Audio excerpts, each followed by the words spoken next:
Hello friends, welcome again to my YouTube channel. तो आज की इस वीडियो में हम डिस्कस करेंगे मिशन 95 प्लस के 9th एपिसोड के बारे में। अब तक जितनी भी वीडियोस अपलोड की गई हैं अकाउंट्स, इकोनॉमिक्स या बिजनेस के रिगार्डिंग, उन सभी वीडियोस का लिंक डिस्क्रिप्शन में गिवन है, आप जाकर देख सकते हैं। तो मिशन 95 प्लस के प्रीवियस एपिसोड में हमने डिस्कस किया था cash flow from investing activity, और हमने ये अंडरस्टैंड किया था कि अगर हमें एडिशनल इंफॉर्मेशन दी जाती है डेप्रिसिएशन के रिगार्डिंग, तो उस केस में हमें एक सेपरेट अकाउंट प्रिपेयर करना होगा, फिक्स्ड एसेट अकाउंट, ताकि हम पता लगा सकें कि कितने की एसेट हमने परचेज की है, सेल करने पर प्रॉफिट हुआ है या लॉस हुआ है, या फिर डेप्रिसिएशन कितनी चार्ज की गई है। इसके साथ ही हमने ये भी अंडरस्टैंड किया था कि अगर एक कंपनी डेप्रिसिएशन ना चार्ज करते हुए प्रोविजन फॉर डेप्रिसिएशन प्रिपेयर करती है या फिर एक्यूमुलेटेड डेप्रिसिएशन क्रिएट करती है, तो उस केस में हमें फिक्स्ड एसेट्स अकाउंट के साथ साथ एक्यूमुलेटेड डेप्रिसिएशन अकाउंट भी प्रिपेयर करना होता है, ये सारी इंफॉर्मेशंस आइडेंटिफाई करने के लिए। तो इस 9th एपिसोड में हम आगे बढ़ते हुए आज डिस्कस करेंगे एक ऐसा प्रैक्टिकल क्वेश्चन जिसमें cash flow from investing activity and cash flow from operating activity दोनों को एक साथ हमें सॉल्व करने को बोला जाएगा। तो आज की इस वीडियो में हम प्रैक्टिकल क्वेश्चंस करेंगे जिसमें ऑपरेटिंग एक्टिविटी और इन्वेस्टिंग एक्टिविटी दोनों को हमें कैलकुलेट करना है। हमें क्वेश्चन दिया जाएगा, आइडेंटिफाई किया जाएगा और तब हमारे पास आंसर आएगा। लेक्चर स्टार्ट करने से पहले आपको बता दें कि अगर अब तक आपने हमारे अनअकैडमी की प्रोफाइल को फॉलो नहीं किया है तो फॉलो कर दीजिए, लिंक डिस्क्रिप्शन में गिवन है। अनअकैडमी पर आप ही के लिए बिल्कुल फ्री लाइव क्लासेस अरेंज की गई हैं मेरी तरफ से, ताकि कुछ बेनिफिट आपको हो जाए। उन लाइव क्लासेस में हम डायरेक्टली डिस्कशन कर सकते हैं। 14th जैन से 18th जैन तक एक स्पेशल क्लास क्रिएट की गई है जिसका टाइम होगा 7:45 to 8:45, यानी इस 1 आवर की क्लास में हम कुछ प्रैक्टिकल क्वेश्चंस करेंगे जो कि प्रीवियस ईयर बेस्ड है, मोस्ट इंपॉर्टेंट है और जो आने वाले एग्जाम में एक्सपेक्टेड भी हो सकते हैं। तो सैंपल पेपर हम डिस्कस करने वाले हैं 14 जैन से 18 जैन तक। लिंक आपको डिस्क्रिप्शन में गिवन है, टाइम के अकॉर्डिंग आप हमारी क्लास में एंटर कर सकते हैं। और अगर आप डेली बेसिस पर हमारी क्लासेस का लिंक लेना चाहते हो तो आप हमारे टेलीग्राम ग्रुप में ज्वाइन कर सकते हो, लिंक आपको डिस्क्रिप्शन में गिवन है। आपको बता दें कि अनअकैडमी पर स्पेशल क्लासेस के साथ साथ हमारी प्लस क्लासेस भी अरेंज की गई हैं, जहां पर आपका पूरा ही सिलेबस कवर किया जाएगा कॉमर्स का, accounts, economics, business, maths, English, physical education, computer, जितने भी आपके सब्जेक्ट्स हैं। तो प्लस या आइकॉनिक सब्सक्रिप्शन आप एक्वायर कर सकते हो, क्योंकि यही टाइम है आपके पास जिसमें आप डेडिकेशन के साथ इंडिया के टॉप एडुकेटर्स के साथ पढ़ सकते हैं और अपने डाउट्स क्लियर कर सकते हैं। तो अनअकैडमी एक ऐसा प्लेटफॉर्म है जहां पर आपको इंडिया के टॉप एडुकेटर्स देखने के लिए मिलेंगे, आपके लिए लाइव क्लासेस अरेंज की जाएंगी और अनलिमिटेड एक्सेस दिया जाएगा। एक दिन में जितनी मर्जी क्लासेस अटेंड करो, नो लिमिट। देन इंडिया के जो टॉप एडुकेटर्स हैं वो आपको क्वालिटी कंटेंट प्रोवाइड करेंगे, सारा सिलेबस कवर किया जाएगा और डाउट्स को सॉल्व करने के लिए अलग से सेशन क्रिएट किए जाएंगे जिसमें आप अपने प्रैक्टिकल क्वेश्चंस के डाउट हमें सेंड कर सकते हैं और वो हम लाइव टीच करेंगे कि उसका सॉल्यूशन क्या होगा। देन टेस्ट कंडक्ट किया जाएगा, स्टडी मटेरियल पीडीएफ फॉर्म में रिटन नोट्स आपको प्रोवाइड कर दिए जाएंगे। इतना ही नहीं, फाइनल एग्जाम्स की प्रिपरेशन करने के लिए यहां पर सब्जेक्टिव टेस्ट भी स्टार्ट हो चुके हैं, रिटन एग्जाम। इन रिटन एग्जाम्स में आपसे रिटन एग्जाम्स कंडक्ट किए जाएंगे, इवेल्युएट करने के बाद आपको दोबारा से दिया जाएगा आंसर शीट और जो टॉप एडुकेटर्स हैं वो इसको इवेल्युएट करेंगे और आपको टॉपर्स की आंसर शीट भी दी जाएगी ताकि आपको अपनी कमियां पता चल जाए कि कहां पर आप ड्रॉबैक हो। और एमसीक्यूज टेस्ट सीरीज भी स्टार्ट हो चुकी है 4th जैन से। तो ये सब बेनिफिट्स आप एक्वायर कर सकते हो बहुत ही अफोर्डेबल प्राइसेस पे। राइट नाउ अगर बात करें तो still we are having 6 months. तो 6 मंथ्स के अकॉर्डिंग यहां पर 9000 है, लेकिन 6 मंथ्स के अकॉर्डिंग देखा जाए तो पर मंथ ओनली 1500। और अगर आप ये कोड यूज करते हो, हमारा स्पेशल कोड, तो आपको 10% डिस्काउंट भी मिलेगा और डिस्काउंट के बाद आपकी पेमेंट हो जाएगी 1350। तो इतनी अमाउंट में आपको सारे ही सब्जेक्ट्स दिए जाएंगे जो कि और कहीं पर आपको नहीं मिलेंगे। 1 मंथ 1350 बहुत अफोर्डेबल है, आप इसको एक्वायर कर सकते हो, जिसमें आपका सारा ही सिलेबस कवर किया जाएगा। न्यू बैचेस लॉन्च हो चुके हैं, बिगिनिंग से लेकर लास्ट तक सारा सिलेबस कवर हो जाएगा। चलिए, सो सबसे पहले स्पेशल क्लासेस ज्वाइन कर लीजिए, अगर इंटरेस्टिंग लगे तो प्लस क्लासेस आप एक्वायर कर सकते हो।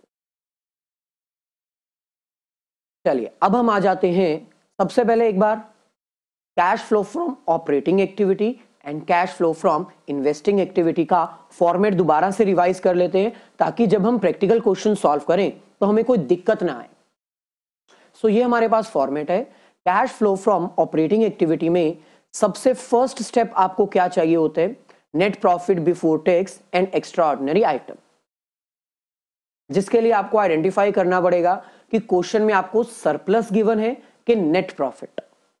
आपको बता दें कि ये एक रिवीजन सीरीज है, फर्स्ट एपिसोड से लेकर 9th एपिसोड तक हम आ चुके हैं। अगर प्रीवियस कोई भी एपिसोड मिस किया है तो ये एपिसोड को अंडरस्टैंड करने में आपको दिक्कत हो सकती है।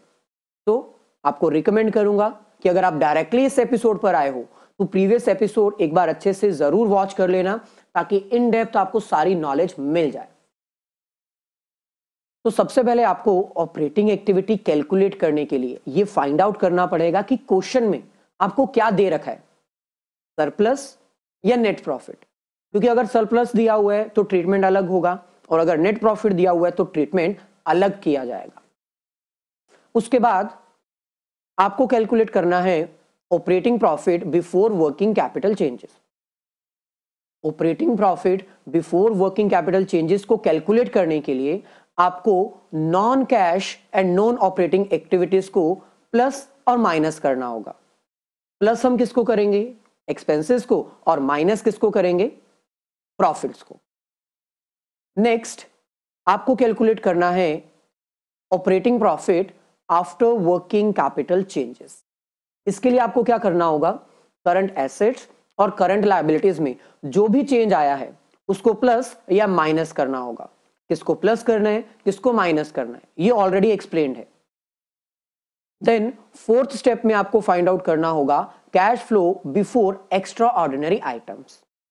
Cash flow before extraordinary item को कैलकुलेट करने के लिए आपको नेट टैक्स पेड माइनस करना होगा, यानी जो टैक्स आपने पे किया है उसमें से अगर कोई रिफंड आया है तो वो माइनस कर दो। फाइनल अमाउंट जो आपने एज अ टैक्स पे की है वो आपको माइनस करनी है। इसके बाद फाइनल आपके पास क्या आ जाएगा? Cash flow from operating activity. Cash flow from operating activity calculate करने के लिए आपको एक्स्ट्रा ऑर्डिनरी आइटम्स का ट्रीटमेंट करना होगा, यानी एक्स्ट्रा ऑर्डिनरी आइटम से अगर आपको प्रॉफिट हुआ है तो वो आप प्लस कर दोगे, और अगर लॉस हुआ है तो वो माइनस कर दोगे। तो ये सारे स्टेप्स फॉलो करके आपके पास फर्स्ट एक्टिविटी का आंसर आ जाएगा, that is cash flow from operating activity. Then इसके बाद आपको कैलकुलेट करना होगा cash flow from investing activity. Investing activity में बेसिकली फिक्स्ड एसेट्स की सेल और परचेज इंक्लूड की जाती है, या फिर इंटरेस्ट डिविडेंड जो आपको रिसीव होता है इन्वेस्टमेंट के ऊपर वो काउंट किया जाता है। तो ये हमारे पास पर्टिकुलर्स। सबसे पहले फर्स्ट हमारे पास आता है cash flow from investing activity, यानी कितना पैसा आया। सबसे पहले आपको ये फाइंड आउट करना होगा। इसके लिए आपको क्या देखना है? जो भी आपने फिक्स्ड एसेट्स सेल की हैं, तो सेल्स ऑफ टेंजिबल और intangible fixed assets, sale of investment, loans and advances received back, यानी अगर आपने किसी को लोन दिया था और वो बंदा जिसको लोन दिया है वो लोन वापस कर रहा है आपको, दैट इज इनफ्लो, तो इनफ्लो में आएगा। Then rent received, dividend received and interest received. इसके बाद नेक्स्ट आपके पास आएगा cash outflow from investing activity, यानी इन्वेस्टिंग एक्टिविटी को परफॉर्म करने में कितना पैसा गया। तो आउटफ्लो कब होगा? जब आप फिक्स्ड एसेट्स को परचेज करोगे, पैसा इन्वेस्ट करोगे, शेयर्स डिबेंचर्स परचेज करोगे। तो यहां पर हमारे पास आएगा परचेज ऑफ टेंजिबल और intangible fixed assets, purchase of investment, या फिर लोन एंड एडवांसेस ग्रांटेड। अगर आप किसी को लोन देते हो तो ये आपकी इन्वेस्टमेंट है, लेकिन कैश आउटफ्लो हो रहा है, इसलिए वो माइनस किया जाएगा। तो देखा जाए तो दोनों ही एक्टिविटीज में सबसे ज्यादा इंपॉर्टेंट और क्रिटिकल है ऑपरेटिंग एक्टिविटी। अगर एक बार ऑपरेटिंग एक्टिविटी का आंसर आ गया तो इन्वेस्टिंग एक्टिविटी कैलकुलेट करना ज्यादा डिफिकल्ट नहीं है। तो चलिए क्वेश्चन की तरफ प्रोसीड करते हैं। ये हमारे पास क्वेश्चन है। क्वेश्चन में हमें कह रहे हैं from the following information calculate cash flow from operating activity and investing activity. Operating and investing दोनों ही एक्टिविटीज से कितना कैश आया और कितना कैश गया, ये आपने कैलकुलेट करना है। सबसे पहले आपको फॉर्मेट अच्छे से याद रहना चाहिए, तभी आप इस क्वेश्चन को आगे सॉल्व कर सकते हो। First point. सेकंड पॉइंट, जो भी आपको एडिशनल इंफॉर्मेशन दे रखी है सबसे पहले आपने वो चेक करनी है कि क्या इंफॉर्मेशन है, और जो इंफॉर्मेशन आपको दे रखी है वो इंफॉर्मेशन इसीलिए दी हुई है क्योंकि उसका ट्रीटमेंट किया जाएगा और मार्क्स उसी के ज्यादा काउंट किए जाएंगे फाइनल एग्जाम में। तो सबसे पहले अगर हम एडिशनल इंफॉर्मेशन देखें तो हमें डेप्रिसिएशन के बारे में बोला गया है। उसके बाद बोला गया कि हमने कोई मशीन सेल भी की है, लॉस पे सेल की है, यानी मशीन की बात की गई है। मशीन किस में काउंट होगी? करंट एसेट्स में मशीन तो काउंट नहीं होती, फिक्स्ड एसेट्स में होती है। तो इसके रिगार्डिंग हमें इंफॉर्मेशन दे रखी है, तो इसको हम हल्का सा टिक लगा देंगे ताकि क्वेश्चन को सॉल्व करने के टाइम पर हमें पता चल जाए कि इसकी एडिशनल इंफॉर्मेशन है और उसका स्पेसिफिक ट्रीटमेंट हमें करना है। अगर वो ट्रीटमेंट हमने छोड़ दिया तो आंसर नहीं आएगा, मार्क्स नहीं मिलेंगे। सिंपल। सिमिलरली नेक्स्ट इंफॉर्मेशन हमें दे रखी है टैक्स पेड के रिगार्डिंग। तो टैक्स पेड किस में यूज किया जाता है? प्रोविजन फॉर टैक्स में। तो इसमें भी हम हल्का सा टिक लगा देंगे फॉर सेम रीजन, ताकि हमें पता चल जाए कि इसके रिगार्डिंग हमें ट्रीटमेंट करना है और ये ट्रीटमेंट छूटना नहीं चाहिए, नहीं तो आंसर नहीं आएगा और मार्क्स नहीं मिलेंगे। तो ये सेकंड सजेशन है मेरी। सबसे पहले क्वेश्चन का मेन हेड रीड करो, उसके बाद जो एडिशनल इंफॉर्मेशन दे रखी है उसको रीड करो ताकि पता चल जाए कि किन ट्रीटमेंट्स का आपने स्पेसिफिक एडजस्टमेंट करना है। चलिए, क्वेश्चन में सबसे पहले आपको कहां से स्टार्ट करना होता है? Cash flow from operating activity. तो सबसे पहले हम यहां पर हेडिंग लिख लेते हैं, कैश फ्लो स्टेटमेंट।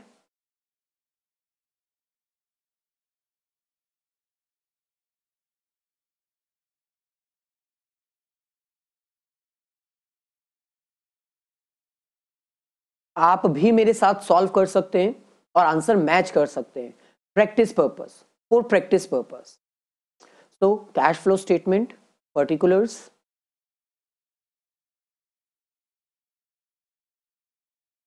और यहां पर हमारे पास आएगा अमाउंट। फर्स्ट ऑफ ऑल पूरी कैश फ्लो स्टेटमेंट को हम 3 पार्ट्स में डिवाइड करते हैं, ऑपरेटिंग, इन्वेस्टिंग एंड फाइनेंसिंग। तो पहले हम ऑपरेटिंग से स्टार्ट करेंगे। यहां पर लिखेंगे cash flow from operating activity.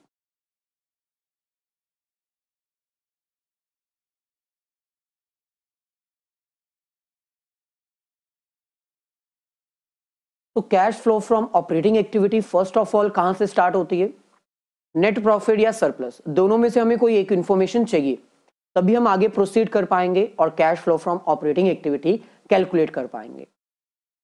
तो सबसे पहले तो आपने यही देखना है कि क्वेश्चन में हमें क्या गिवन है, whether it is net profit और सरप्लस। तो क्वेश्चन में हमें सरप्लस गिवन है, balance in statement of profit and loss. हमें 2 इयर्स का बैलेंस गिवन है, यानी बिगिनिंग में हमारे पास 1 लाख था जब हमने अपना बिजनेस स्टार्ट किया 31 मार्च 2019 को, तब हमारे पास 1 लाख था। लेकिन जब हम अपना बिजनेस क्लोज किया, क्लोजिंग डेट आई, तो ये बढ़कर 4 लाख हो गया, यानी ऑब्वियसली हमने प्रॉफिट अर्न किया है। तो कैसे फाइंड आउट करेंगे? Current year minus previous year, यानी 4 lakh minus 1 lakh, it means 3 lakh हमारे पास आ जाएगा सरप्लस। तो यहां पर हम लिख देंगे सरप्लस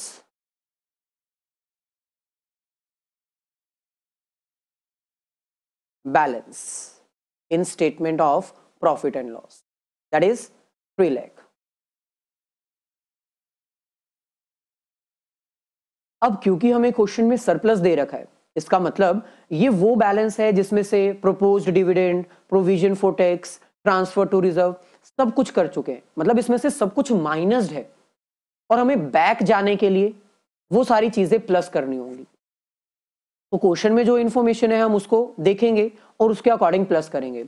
अगर propose dividend, interim dividend, transfer to reserve नहीं दे रखा तो नहीं ट्रीटमेंट करेंगे, अगर दे रखा है तो उसका ट्रीटमेंट हम करेंगे। तो क्वेश्चन में सबसे पहले हमें क्या दे रखा है, प्रोविजन फॉर टैक्स। अब प्रोविजन फॉर टैक्स के आगे हमने हल्का सा टिक लगाया हुआ है, इसका मतलब इसकी एडजस्टमेंट है और वो एडजस्टमेंट हमें करनी पड़ेगी, तभी हम क्वेश्चन को आगे सॉल्व कर पाएंगे। सो इसका मतलब हमें इसका अकाउंट प्रिपेयर करना पड़ेगा। तो यहां पर हम अकाउंट प्रिपेयर करते हैं, प्रोविजन फॉर टैक्स। ये वर्किंग नोट है और इन वर्किंग नोट्स को आपने जरूर शो करना है, तभी मार्क्स मिलेंगे। तो यहां पर हम लिखेंगे वर्किंग नोट,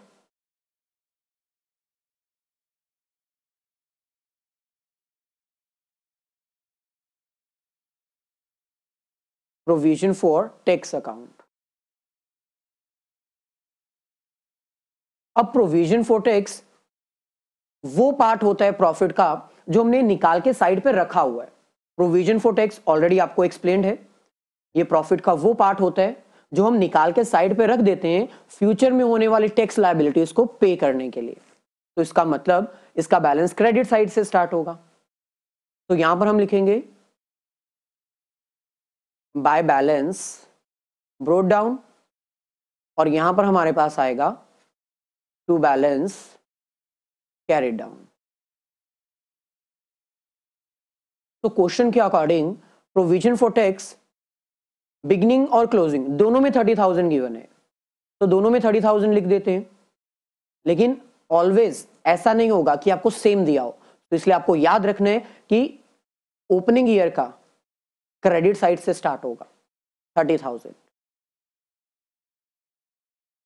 सिमिलरली यहां पर भी आ जाएगा 30,000। नेक्स्ट, अब हमें क्योंकि एडिशनल इंफॉर्मेशन गिवन है, उस इंफॉर्मेशन को हम यूज करेंगे और देखेंगे कि फाइनल आंसर हमारे पास क्या आता है। तो यहां पर हमें कह रहे हैं tax paid during the year, यानी कितना टैक्स हमने पे किया, एक्चुअल अमाउंट जो हमने पे की है, तो वो हमारे पास है अगेन 30,000।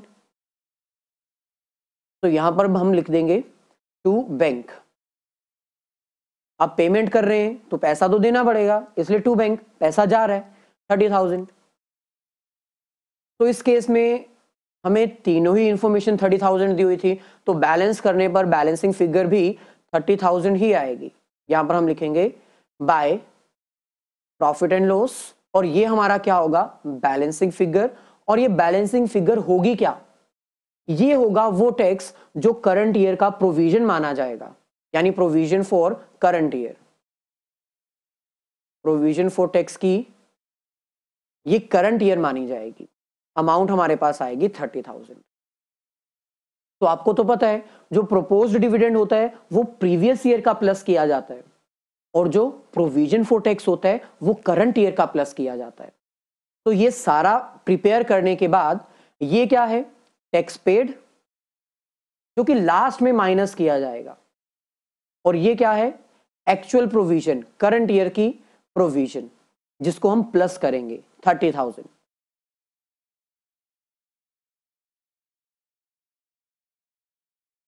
तो यहां पर हम प्लस कर देते हैं प्रोविजन फॉर टैक्स।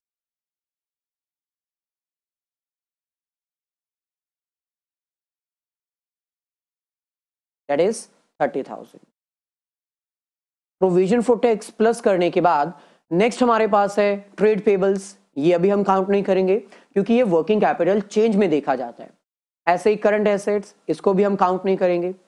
नेक्स्ट हमारे पास है फिक्स्ड एसेट्स। फिक्स्ड एसेट्स हम यूज करेंगे और इसके आगे टिक भी लगा हुआ है, यानी इसकी एडिशनल इंफॉर्मेशन दे रखी है, और अगर एडिशनल इंफॉर्मेशन दे रखी है तो इसका अकाउंट हमें प्रिपेयर करना होगा फॉर कैलकुलेशन पर्पस। तो ना ही हमें प्रपोज्ड डिविडेंड दिया हुआ है, ना ही इंटरिम डिविडेंड है, यानी एक्स्ट्रा ऑर्डिनरी जो इंफॉर्मेशन है वो भी हमें नहीं दे रखी। तो यहां पर फर्स्ट स्टेप हमारा जो है वो कैलकुलेट हो चुका है। तो ये हमारे पास आ चुके हैं net profit before tax and extra ordinary item.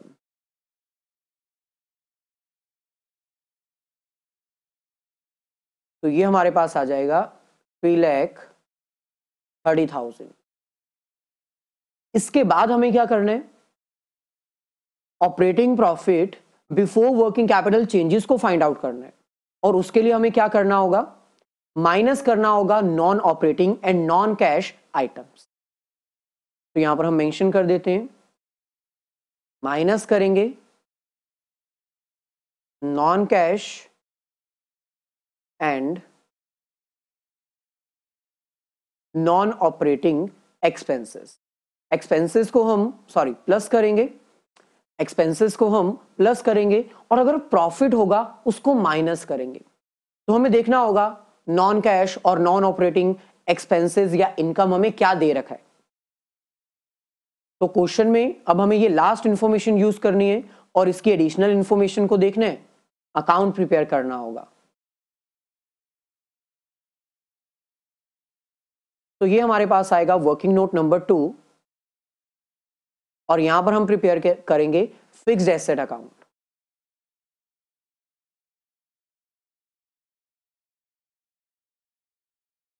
तो fixed assets account, debit credit.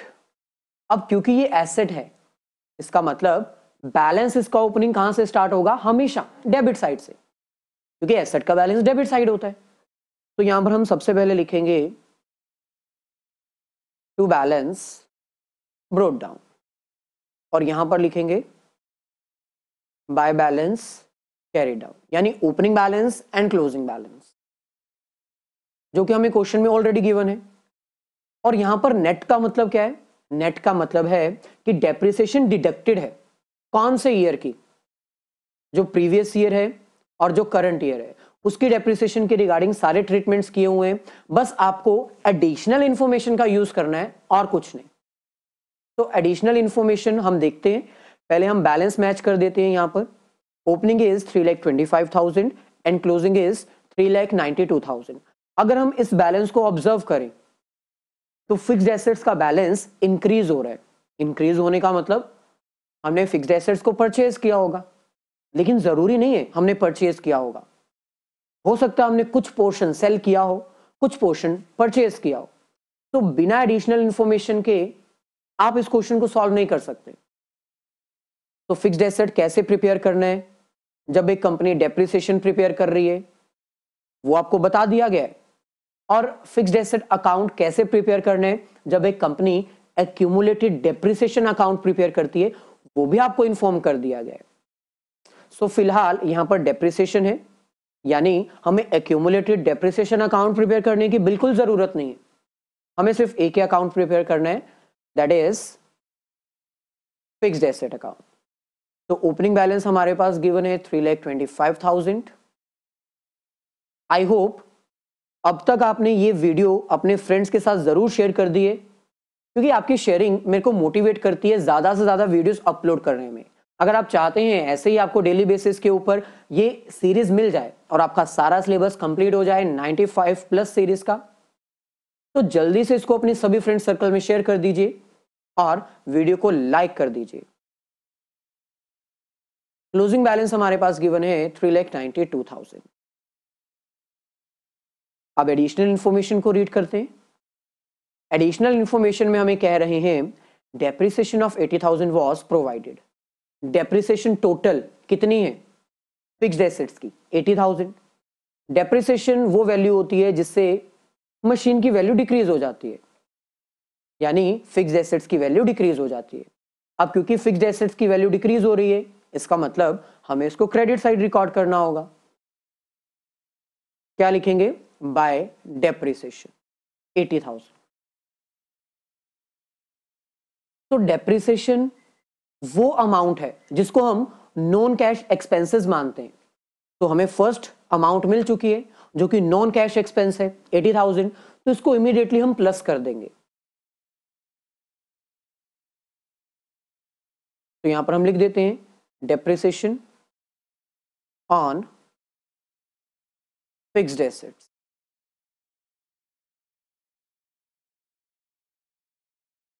तो ये हमारे पास आ जाएगा 80,000। चलिए फर्दर रीड करते हैं। नेक्स्ट हमें क्वेश्चन में कह रहे हैं एडिशनल इंफॉर्मेशन में आ मशीन कोस्टिंग। आ मशीन कोस्टिंग, कोस्टिंग का मतलब है कि 1,05,000 वो वैल्यू है जिसमें से अभी डेप्रिसिएशन माइनस नहीं की गई है, विदाउट डेप्रिसिएशन। ठीक है, तो एक मशीन थी जिसकी वैल्यू है, कोस्टिंग वैल्यू है 1,05,000, उसको हमने बेच दिया 8,000 के लॉस पर। तो सबसे पहले तो हमें देखना होगा कि ये मशीन हमने कितने साल यूज की, इसकी डेप्रिसिएशन क्या है, जो कि हमें गिवन है। Depreciation provided there on 65,000। अब आपको ये पता होना चाहिए कि पूरी एसेट पर जो डेप्रिसिएशन होती है हम वो प्लस करते हैं, दैट इज 80,000, जो कि हमने ऑपरेटिंग में प्लस कर दी है। ये 65,000 इसको हम दोबारा प्लस नहीं करेंगे, ये सिर्फ हमें इंफॉर्मेशन दे रखी है उस मशीन की जो हमने बेची है। तो अगर यहां पर आपको रफ वर्क शो किया जाए तो 1,05,000 एक मशीन थी जिसको हमने यूज किया और उसकी वैल्यू 65,000 से कम हो गई, यानी अब उसकी वैल्यू कितनी हो चुकी है 40,000। तो एक 40,000 वाली मशीन को हमने 8,000 के लॉस पर सेल कर दिया, यानी कितने का सेल किया 32,000। तो इसका मतलब ये हमारे पास आएगा सेल्स वैल्यू और ये हमारे पास है loss on sale of machine. इसको रिकॉर्ड कर लेते हैं हम यहां पर। तो सबसे पहले तो हमने फिक्स्ड एसेट सेल की है, यानी पैसा आ रहा है, यहां पर लिखेंगे credit side by bank, bracket में आप लिख सकते हो सेल्स, और सेल्स है इसका मतलब ये इन्वेस्टिंग एक्टिविटी है, हमने फिक्स्ड एसेट सेल की है। तो याद रखना ये हमें कहां पर रिकॉर्ड करनी है, इन्वेस्टिंग एक्टिविटी में। अमाउंट इज 32,000, हमने 32,000 की सेल की है और 8,000 का हमें लॉस हुआ है, तो लॉस भी हमें क्रेडिट साइड रिकॉर्ड करना होता है। यहां पर लिखेंगे प्रॉफिट एंड लॉस, ब्रैकेट में लॉस ऑन सेल 8,000। तो लॉस हुआ है, यानी ये क्या है, non operating and non cash item, expense है, इसको भी हमें प्लस करना होगा। तो यहां पर हम प्लस कर देते हैं loss on sales of fixed asset.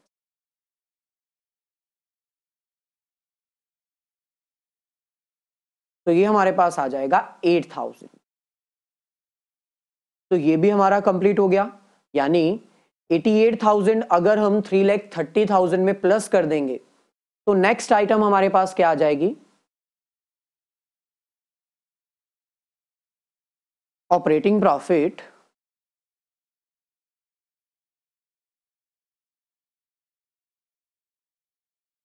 Before working capital changes.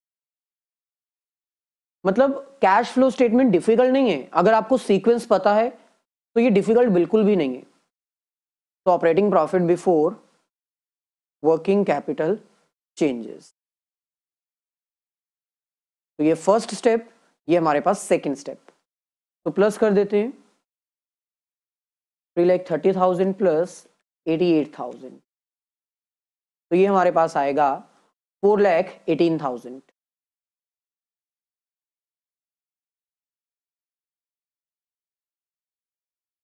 इसके बाद नेक्स्ट हमें क्या कैलकुलेट करना है, पहले तो हम अपने फिक्स्ड एसेट अकाउंट को कंप्लीट कर देते हैं, उसके बाद हमें वर्किंग कैपिटल चेंजेस को रिकॉर्ड करना है। तो ये हमारे पास फिक्स्ड एसेट अकाउंट, अब इसको हमें कंप्लीट करना है, यानी डेबिट और क्रेडिट साइड को बैलेंस करना है, ताकि पता चल जाए क्या हमने कोई एसेट परचेज भी की है क्या। तो डेबिट साइड का टोटल तो हमारे पास ऑलरेडी गिवन है 3,25,000,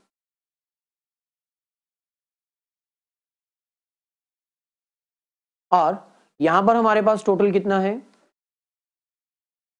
80,000 प्लस 32,000 प्लस 8,000 एंड प्लस 3,92,000। तो यहां पर क्रेडिट साइड हमारे पास टोटल है 5,12,000, यानी डेबिट साइड कम है। अगर डेबिट साइड कम है तो बैलेंसिंग फिगर हमारे पास क्या आएगी, परचेजेस, यानी हमने फिक्स्ड एसेट को परचेज भी किया है, जो कि क्या है, इन्वेस्टिंग एक्टिविटी। तो डिफरेंस ले लेंगे, 5,12,000 माइनस 3,25,000, 1,87,000 हमारे पास क्या आएगा, परचेज ऑफ फिक्स्ड एसेट, जिसको हम इन्वेस्टिंग एक्टिविटी में काउंट करेंगे। चलिए फिलहाल हम क्वेश्चन को फर्दर प्रोसीड करते हैं। नेक्स्ट हमें क्या रिकॉर्ड करना है, हमें प्लस और माइनस करना है, किसको, करंट एसेट्स में जो चेंज आया है और करंट लायबिलिटीज में। तो यहां पर हम हेडिंग लिख देंगे, change in current assets and current liability. और इसके बारे में आपको ऑलरेडी इन्फॉर्म्ड है कि करंट एसेट और करंट लायबिलिटीज के चेंजेस को प्लस करना है कि माइनस करना है। तो क्वेश्चन में फर्दर हमें ट्रेड पेबल्स यानी लायबिलिटी है, लायबिलिटी जब इंक्रीज होती है तो बिजनेस का लॉस होता है, तब हमें उसको प्लस करना होता है। और जब लायबिलिटी डिक्रीज होती है, लायबिलिटी का डिक्रीज होना बिजनेस के लिए प्रॉफिट होता है, तो माइनस करेंगे।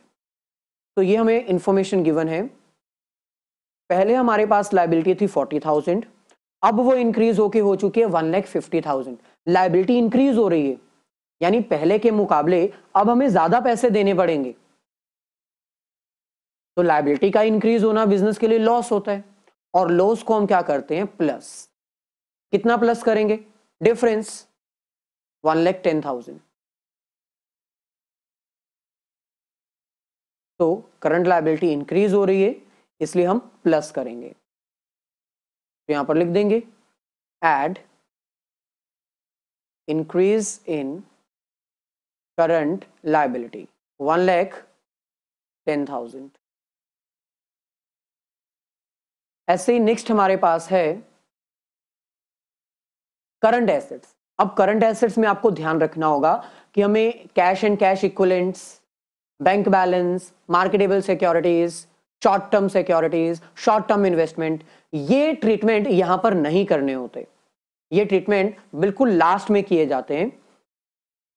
तो हम देख लेते हैं, यहां पर हमें इन्वेंट्रीज गिवन है और ट्रेड रिसीवेबल्स गिवन है, यानी इन दोनों का ट्रीटमेंट हम यहीं पर कर सकते हैं। तो करंट एसेट जब इंक्रीज होती है तो बिजनेस के लिए प्रॉफिट होता है, प्रॉफिट को हमें माइनस करना होता है। और इसके ऑपोजिट, जब करंट एसेट डिक्रीज होती है तो वो बिजनेस के लिए लॉस होता है, और लॉस को हमें प्लस करना होता है। यानी ऑपोजिट रूल अप्लाई करना है, क्योंकि ये इनडायरेक्ट मेथड है। इनडायरेक्ट मेथड में हम ऑपोजिट रूल अप्लाई करते हैं, प्रॉफिट को माइनस, लॉस को प्लस। तो यहां पर हमें करंट एसेट्स गिवन है 4,60,000 एंड 5,20,000, यानी हमारी करंट एसेट्स इंक्रीज हो रही हैं। करंट एसेट्स का इंक्रीज होना प्रॉफिट होता है, और प्रॉफिट को हम क्या करते हैं, माइनस। तो कितना माइनस करेंगे, डिफरेंस 60,000। क्यों, क्योंकि करंट एसेट्स हमारी इंक्रीज हो रही हैं। तो यहां पर लिख देंगे minus increase in current assets, that is 60,000। तो ये माइनस कर देंगे, यानी फाइनल इफेक्ट हमारे पास क्या आएगा, 50,000।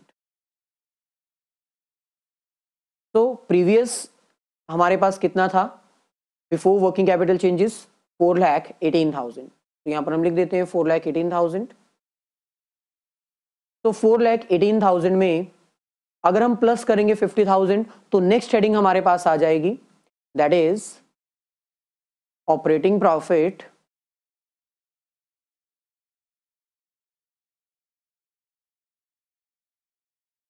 After working capital changes.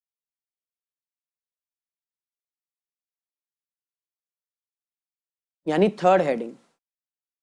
तो प्लस कर देते हैं, ये हमारे पास आ जाएगा 4,68,000।